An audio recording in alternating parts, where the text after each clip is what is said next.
Hey guys, what's up? And it's time to take a look at top 6 best new features with the official Android 7.0 Nougat update that we got on the Galaxy S7 and the S7 Edge. I already did a full review of the full firmware update, so you can check that out on my channel. So as you can see, if we go into about device, software information, this is the Android 7.0 Nougat with all the latest bells and whistles. So let's talk about the feature number 1, which I've liked a lot ever since when I first saw it on the Galaxy Note 7. Some really nice enhancement in the power saving tools, so they have updated it and they work a lot better compared to before. So basically they offer more functionality compared to the previous version. So I can access it from the quick toggles area. So if I want to enable it, I'm just going to tap it, and as you can see, we have the mid mode, which is basically the normal power saving mode. So when we enable it, it basically gives us these options. So you can have the screen resolution set to full HD. I mean, by default, it's going to say full HD, but you can customize it, and you can see that we have a whole new level of controls here that previously it was like just a normal power saving mode, but it is changed. I'm pretty sure that these controls, you won't be seeing it on any other phone on the market as of now. So great additional stuff here, and we'll definitely see it with the Galaxy S8 as well. So first of all, we have the brightness option here, so you can decrease the brightness, increase, and set it to the level you want. Then we have the screen resolution, so you can change it from quad HD to full HD, and then 720p HD. So by default, if you install this Android Nougat update, basically the Galaxy S7 will be set to 1080p display resolution, so you can increase it to quad HD by turning on the performance mode. So that is like the easiest way to do it, but you can also do it in this way. Yeah, I mean, let's just drag it over here, so you can see now it's on 720p. We also have a speed limiter. Now this limits the speed here, CPU speed, to 70%, so it's not going to perform up to its full potential. So try to conserve more battery. And then we have the background network usage that also prevent applications. This is actually favorite one, which really is the main thing here, that it prevents the applications such as Instagram, or the applications that use Wi-Fi in the background, so it's going to stop that. And then we have the always on display, which you guys do know that it shows you like information on the phone's lock screen when your phone is locked, so you can also turn that off. So quite a lot of options here. And of course we do have that another mode, so that is the max mode. Now this is the full on ultra power saving mode, and the same thing here, you can customize stuff. For example, first off, we have the the brightness option, then screen resolution, same stuff. But once we apply this, it basically gonna turn the display, like black, and it doesn't provide you that much of a usability compared to the normal power saving mode. So it's gonna take some time, like a few seconds, to set it up. And as you can see, now it's done. So you can see very few applications. Main stuff. We got settings, we have the internet browser, we have messaging and phone. You can also add more applications. So we do have some system-based application as well as some third-party stuff as well. For example, the Twitter and WhatsApp app. But can't see Instagram, can't see my games, so really can't add like every application here. So this is the default apps that you will get. I do have Instagram on my phone, so I still can't see that one as well. So I mean, it's just maybe they have picked these applications as default. We don't really know. But yeah, these are the applications we have. You can pretty much add, let's say, Twitter, so you can use it without any problem. WhatsApp, and even YouTube is here. So you can just click on it and sign in. So and of course, you do have access to your quick toggles area. You can access to your Wi-Fi. You have the access to your power saving tool. You can basically disable it from here. And going into main setting, you get a really small setting look here. We got sound and a bunch of different stuff here to check out. So again, pressing right here will disable this mode, and again, it's going to take like a few seconds, and then your phone will be back to its original way, just a normal look. So yeah, I have to say, I mean, the power saving tools are massively improved, And like I said, I mean, you don't really get this stuff on pretty much any phone on the market. So as you can see, it takes some time, and then the wallpaper will come back and everything will look the same. So yeah, a great way to enhance battery life. Next up, we have the multitasking, enhanced multitasking. So by default, Android Nougat provides you the option to have like that split, the split screen multitasking. By default, you get that. Do the multitasking switch and hold on to this application. If I swipe to the top, it says open in split screen view. Now that is something that was added as a normal thing with the Android Nougat, and it was already available on a lot of Samsung devices before the Android Nougat update, on Android Marshmallow.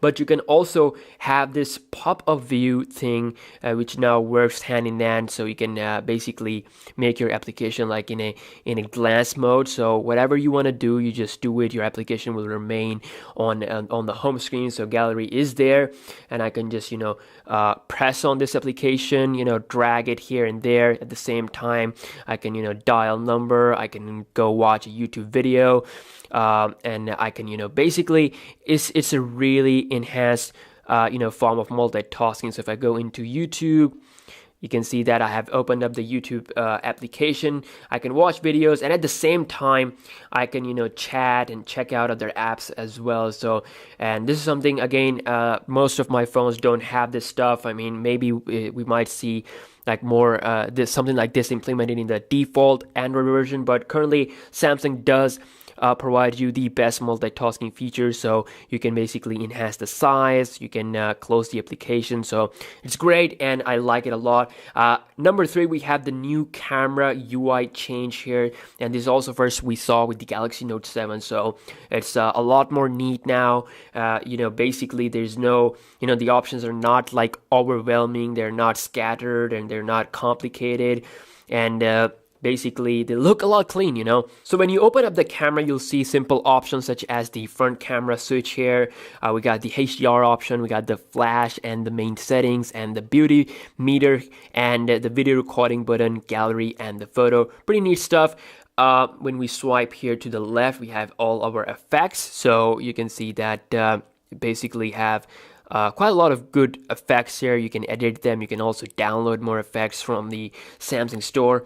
Swiping to the right, we have access to our main features here. We got the auto mode, we got the pro mode, panorama, selective focus, which is great, slow motion, pretty nice stuff. I mean, if you guys have watched my drop test videos, I basically record my slow motions using the Galaxy S7. So it's pretty much like the best, has the best, resolution, doesn't drop that much quality as well. So we got hyperlapse, we have food mode, virtual shot, video collage, and a live broadcast as well.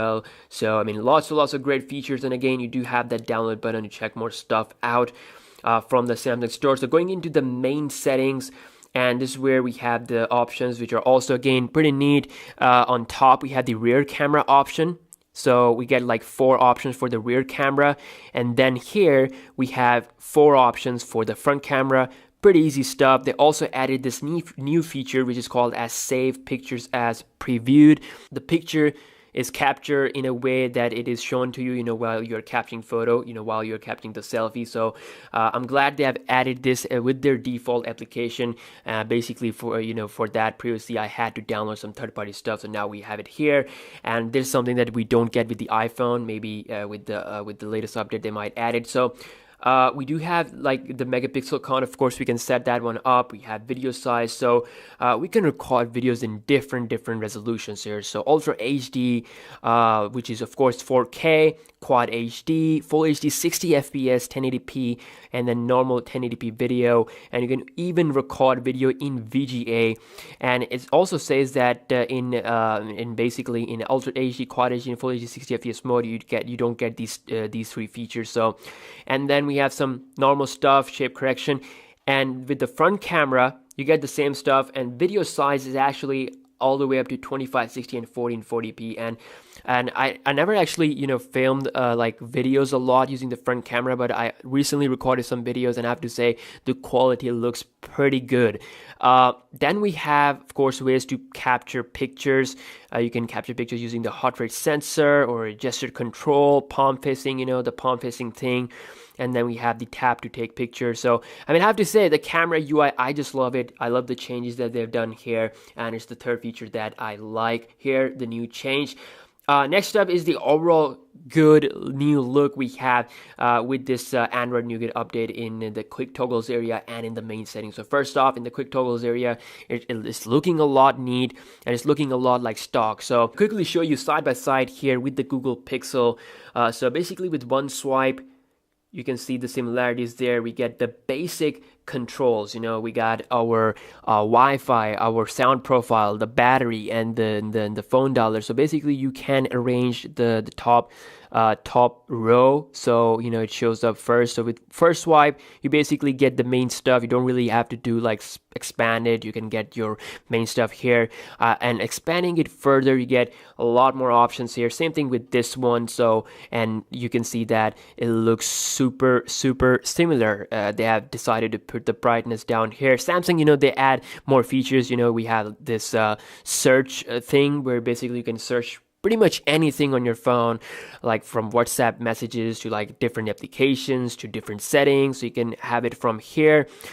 We do have the 3 dots here to edit the layout and everything. We also have the main setting and all the other stuff. Same thing you can do here. So a lot of stuff is very similar. And again, you can basically remove stuff if you don't like all the stuff here. So it's not like something that you can't remove like previously on Android Marshmallow. It was just there like a full row. So that is that. You can remove some stuff. So I really like this. And also they have added like with each option you do get some control. For example, with torch, you get like different brightness levels. You also have this cool thing called as blue light filter, which is like a night mode thing. Samsung introduced that, which is really good. You can also enable always on mode right from here. So basically, you don't really need to go to main setting. You can pretty much do everything right from here. And if we go into main setting, look at the cleanliness here, how they have improved compared to before. No complexity. The features are not scattered everywhere. They're not hidden. It's just so much clean now. Side by side look with the Google Pixel XL, so you can see the similarities here. Again, very similar stuff, that the picture we get in this on the side, and white look. I like it. I really like it. It's like much more easier to operate now. Moving on to the 5th one, which is basically the device maintenance. So this is a one-stop shop for your device now. Basically, you want to know stuff. You want to increase performance of your device. You want to know stuff about storage, RAM, device security, battery. This is the place to come. And when you go here, and it basically scans your device, and it clears up all the files that accumulate on your phone, like app cache, and free up storage. Look at that, 542 MB. This is a one-stop shop. A lot of people install third-party applications with ads, and they end up making their phone more slower. But now with this default device maintainers that Samsung has added, this really gonna help phones, especially the phones that are the mid-range devices from Samsung. So this is definitely gonna make them faster. You can see my device is currently rated at 83 overall out of 100. So I can enable the virus scanning to have 10% more. So it really is a great. It got to 90%. So again, you can go into different stuff like battery, check out more stats, performance mode. So in performance mode, you get the game mode, which basically enhances your gaming experience. And again, you can further customize this stuff as well, like drop the screen resolution to 720p or full HD if you want to get like more GPU score. High performance makes the display all the way to quad HD. You can have that as well. So I mean, it's just, they have made the user control, they have given the controls to user so much. It's just awesome. And same thing with the RAM. You can see the information, how much RAM is free, how much RAM is like reserved, and you can clean up, and it shows you all the application that is closing in the real time. So again, no need to install any third-party app. Everything is available with the default device maintainer. This is why I like Samsung's UI currently, and this is why it's my favorite out of all UIs that are currently on different phones. So I like it a lot. On Android, it's currently my favorite. And the number 6 feature, which is not like a huge thing, but it does make a difference, especially if you are like me, you watch a lot of YouTube videos, you watch a lot of let's say videos on your device like movies and stuff. So this is gonna really enhance your experience. So going to display, scrolling all the way down, and as you can see, we have like a video enhancer thing. Now this is an advanced feature, and I'm not sure that it was available with the Android Marshmallow. And I think they did add this with the Android Nougat. It's like first time it is debuting. I think it was available with the Note 7. Again, I'm not pretty sure, but basically it enhances the image quality and the videos and make them more brighter and improve colors as well, so you get more of a good experience. So it works with the video player, also works with YouTube and Google Play Movies. So I know a lot of people watch YouTube videos, so again this is gonna improve your experience a lot. So yeah, these were the top 6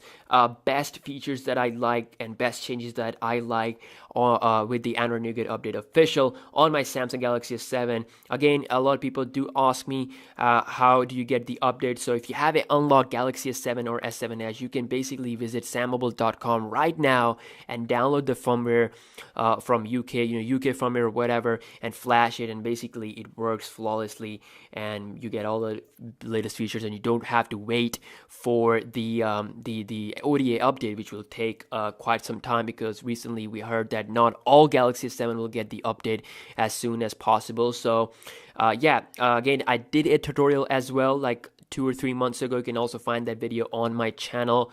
And yeah, that is pretty much it. Again, one thing that I forgot to tell you is that do make a backup of your everything, because when you install it through Auden, it's basically gonna remove all your data, so you have to make a backup of that. So yeah, that's all I want to talk about here in this video. I might do a separate video about tips and tricks. Let me know if you want to see that. And yeah, Galaxy S7 is a super awesome phone with its full power.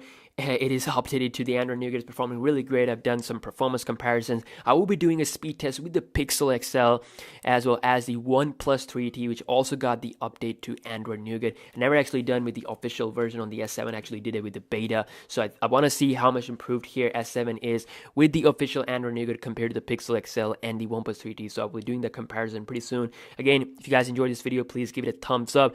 Really do helps me out a lot. And I'll see you guys later. Peace out.